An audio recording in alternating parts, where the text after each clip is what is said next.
कैसे बने हैं? एक नंबर के मस्त बने हैं।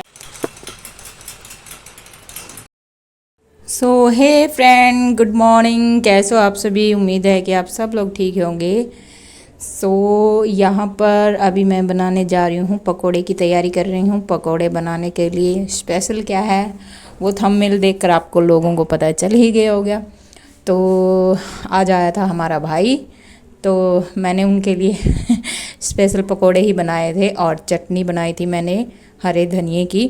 जो मतलब पीछे का पार्ट होता है ना हरे धनिए का, वो निकाल कर उसको अच्छे से वॉश करके और फिर मैंने चटनी बनाई थी। क्योंकि कई बार हम ऐसा होता है ना कि चीज़ें फेंक देते हैं, जो ऐसा लगता है कि ये तो फालतू की है, ये तो कुछ काम नहीं आएगी। सो इन्हीं चीज़ों को यूज़ में किया जा सकता है, जैसे कि मैंने किया है अभी।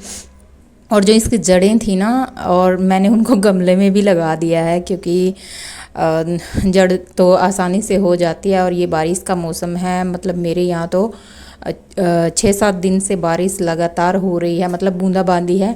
तो इस मौसम में है ना, आसानी से कोई भी पेड़ लगा दो आप, आसानी से उग जाता है। तो ये देखिए, यहाँ पर धनिया मैंने अच्छे से वॉश करके मैं इसको मिक्सी में ग्राइंड करूँगी। और ये ज़्यादा भर गया था, फिर मैंने इसमें से थोड़ा सा पार्ट निकाल दिया। दो या 3 चम्मच दही डाल सकते हैं आप, और दही के साथ मैंने नींबू भी ऐड कर दिया क्योंकि मेरे पास था। और अगर आप लोगों के पास दही नहीं है तो आप इसको नींबू से भी बना सकते हैं, और थोड़ा सा पुदीना भी डाल सकते हैं अगर आपके पास हो। ये देखिए चटनी, मतलब पकोड़े तो छोड़ो यार कैसे बने थे, लेकिन चटनी के स्वाद तो आहा हा, बहुत मस्त लग रहे थे। और यहाँ के साथ में मैंने पपीता काट दिया।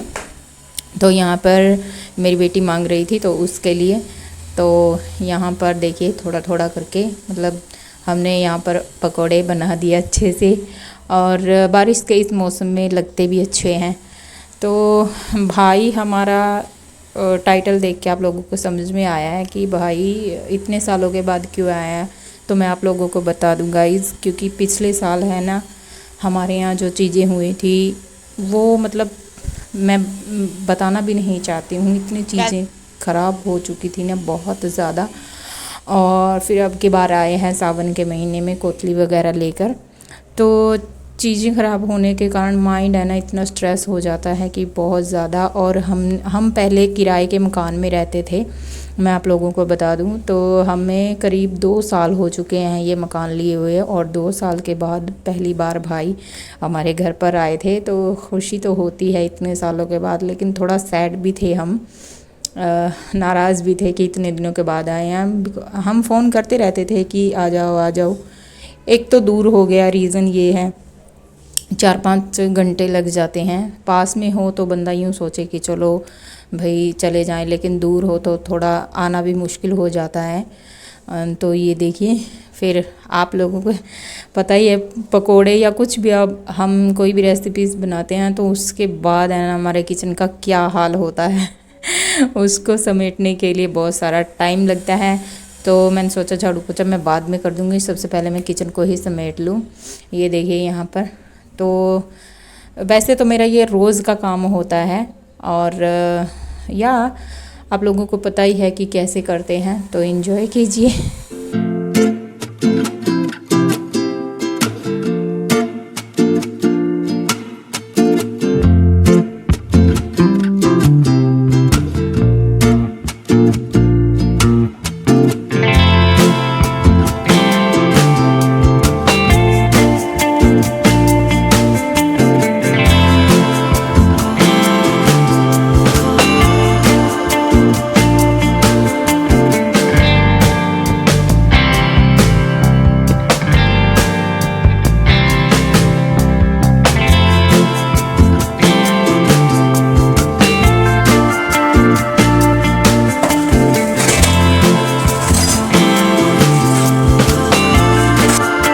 सो गाइज़, अभी आप लोग देख सकते हैं कि मेरा किचन बिल्कुल क्लीन हो चुका है, और थोड़ा सा मन को मतलब शांति भी मिलती है कि हाँ सब कुछ साफ़ हो चुका है, वरना तो माइंड इतना घूमता रहता है कि बहुत ज़्यादा।